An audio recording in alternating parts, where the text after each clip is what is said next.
Welcome back to the fourth chapter of this video series, and in this chapter we're going to make a little change of direction. In the previous two chapters we were looking at whether we could find evidence of the state of nature, and if we couldn't, whether these state of nature theories made sense logically by their own standards. And I believe in the previous two chapters we've pretty much covered that they don't on both counts.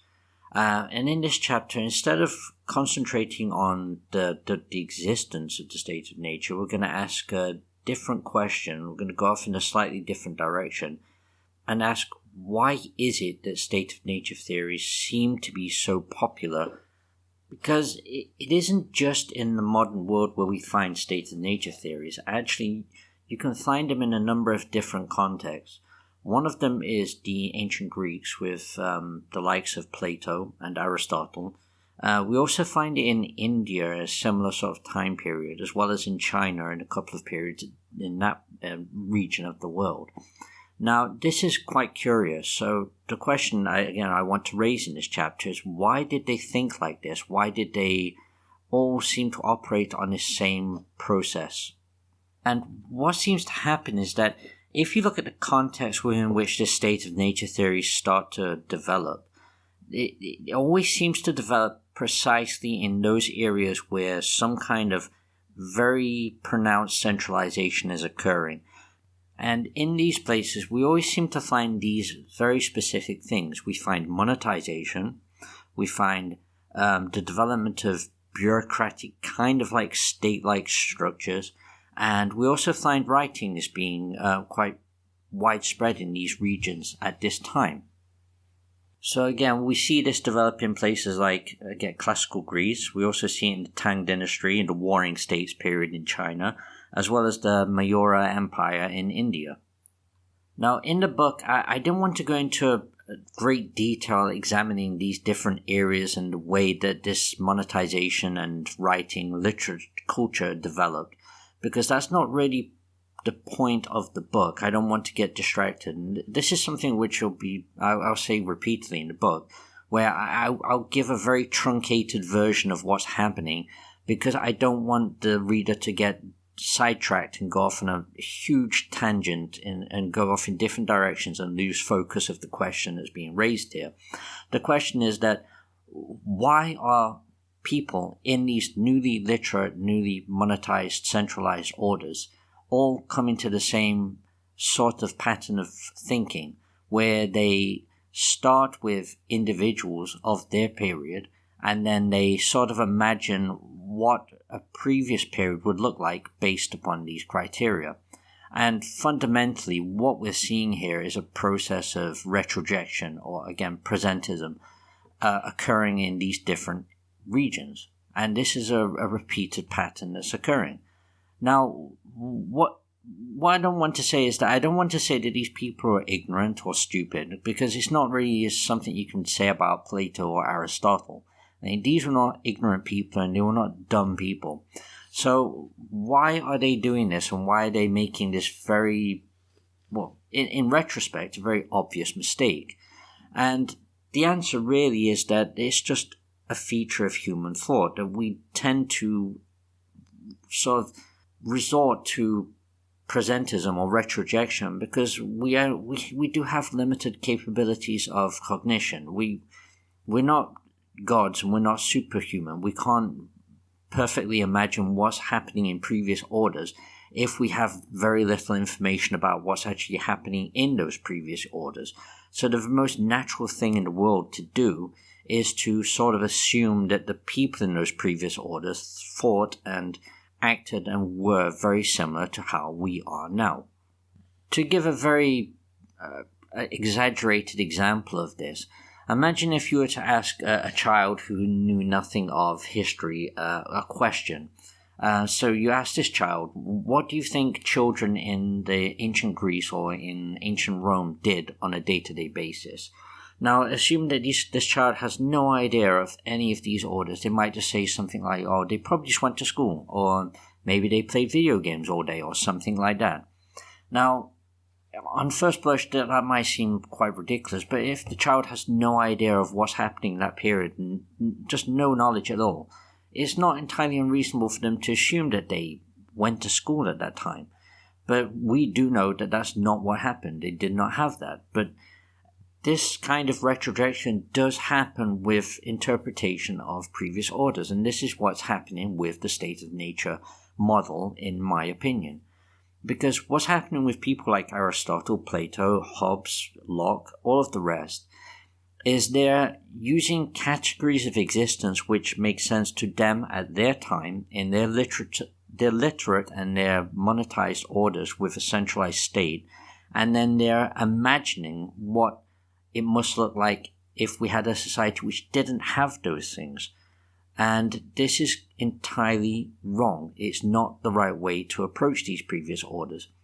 And one of the ways we can see that these people are actually doing this is if we look at someone like Plato and we look at a slightly different concept instead of state of nature. And the concept I raised in the chapter is the concept of Dike and also Themis, the idea of law or justice. Now, if you've read The Republic, you'll know a main concern of Plato's is this issue of justice, Dike. Now, the problem here is that Plato shows a very limited understanding of the ritual orders that came before him. And more pointedly, he doesn't seem to, or if he does, he doesn't make it clear in the book that he has an understanding of the etymology of Dike, because the actual concept changed quite drastically over the history of Greece. I can only give a very, very, very rough sort of outline of what it was in the very older periods, like back in the Homeric period, because the scholars on this issue are not even clear to this day. You have to understand that Greek orders were clan-based going back quite a long time. Now, these two concepts, Dike and Themis, they seem to refer to different aspects of these orders. So I think Dike was supposed to be in relation to the clan-to-clan sort of issue of justice, while Themis would have been the justice as relates to the people within the clans. But even that is not entirely clear at all.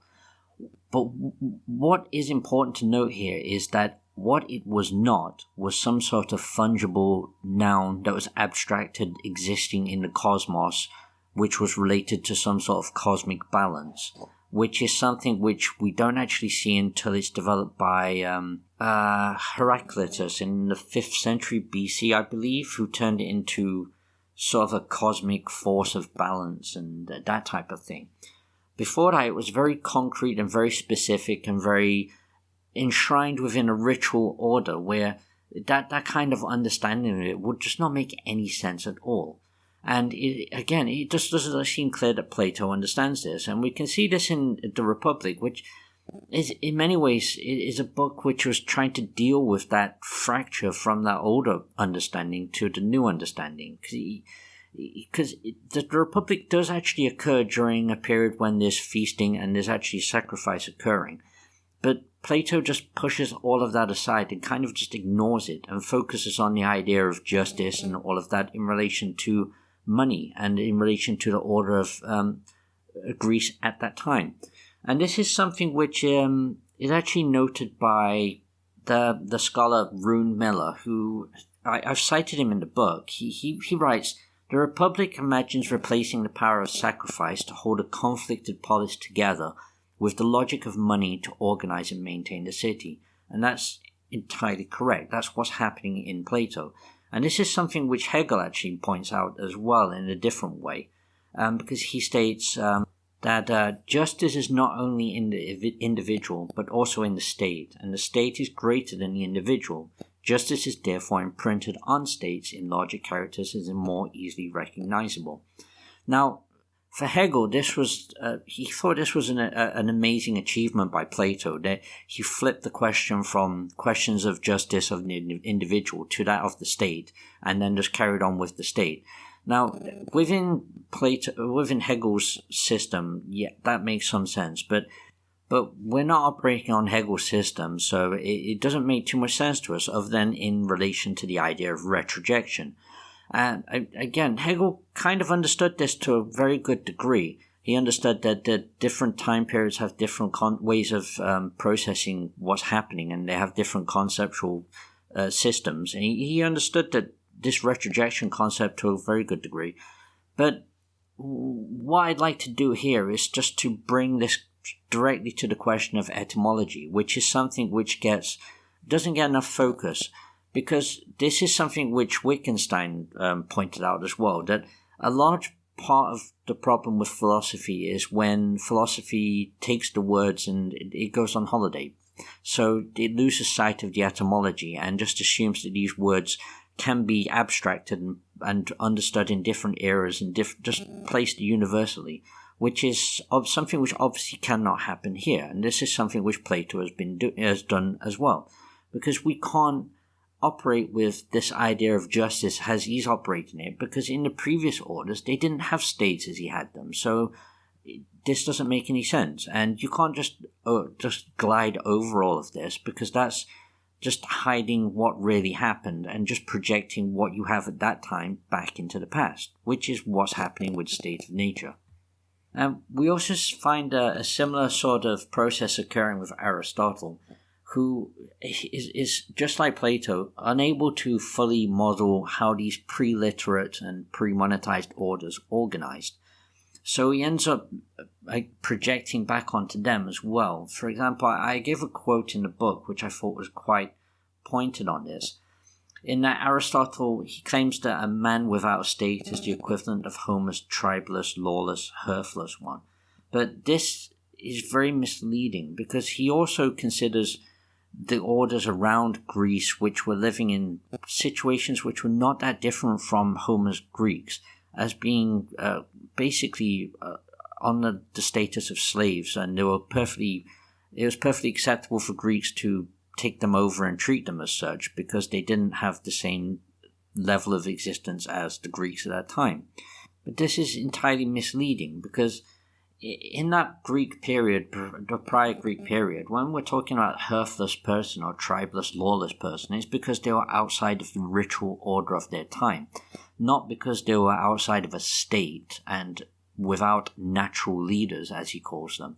So he's taken his period of time, the way people live at his period of time, and then he's projected it back onto the Homeric people, and then he's extended that to the people around him. And it's a giant error. It's a complete mess. None of it makes sense. And that's a huge problem with philosophy in general. Now, if we bring this back to the state of nature specifically, the issue of the state of nature specifically, then what's happening here is that these people, such as Aristotle, Plato, Locke, Hobbes, You've got to imagine them as being like people who have just awoken at that specific time in period. So, and they wake up at that period, they look around, and they see the people around them are acting in specific ways. They see that everyone's within a monetized order. Everybody's in this written order where we have written laws, and we have a state that's got centralized order.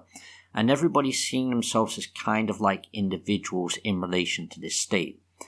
Now, they're taking that point, that's the point that they know, that's what they live in, that's what they've always known, because humans are we're limited creatures. We grow up at specific points of time, and we live for a set time period, and then we die, and we inherit the traditions that exist at that point in time when we are alive. Our understanding of previous orders is always going to be limited, because we don't have experience of them. The literature or what information we might have at hand will be limited to some degree. And even if it wasn't limited, we do have limited imaginations and limited abilities to comprehend these other orders. It's a bit like trying to learn a different language and understanding a different language. At this point, they've awoken at this point. They see the world around them with these specific categories. So when they want to imagine what things were like before, they sort of take these categories and then just go, well, what if we take away this, and then what do we have then? So, for example, if you start with these individuals before a state, which is the order which we live in now, and which, again, Hobbes and Locke, they kind of would have been that. How do you go from that to the disorder. So first of all, you take away the state. And if you take away the state, what do you have left? Just the individuals. And that's literally what Locke and Hobbes pretty much did. They take away that, and Aristotle did that as well. So you have these individuals. So the next question is, how do you go from these individuals to the state, which is the state of nature argument in a nutshell? But historically, that's not what happened at all. There were different forms of organization, different forms of authority that existed before that, but they don't operate with that. What's very interesting about the state of nature in this sense is that it kind of forces a state of hypercognition, where it forces people to operate within a set parameters of thought. So if you accept the state of nature as a valid argument, there are only two parts to the state of nature which you can accept. You have to accept there's individuals and there's the state, and then you have to reason backwards and forwards with that. It forces people to have to operate with that, because if you reject that and you say there are different types of systems of thought, the only way to deal with the state of nature at that point is just to reject it entirely. But modern political theory and modern political education in general refuses that option. It doesn't allow the state of nature to be rejected because it underpins our political theories, and it underpins much else in our modern world, like economics is entirely underpinned by this. So if you reject it, then that means you have to reject pretty much all of that. There's no midway there. It's all or nothing, basically.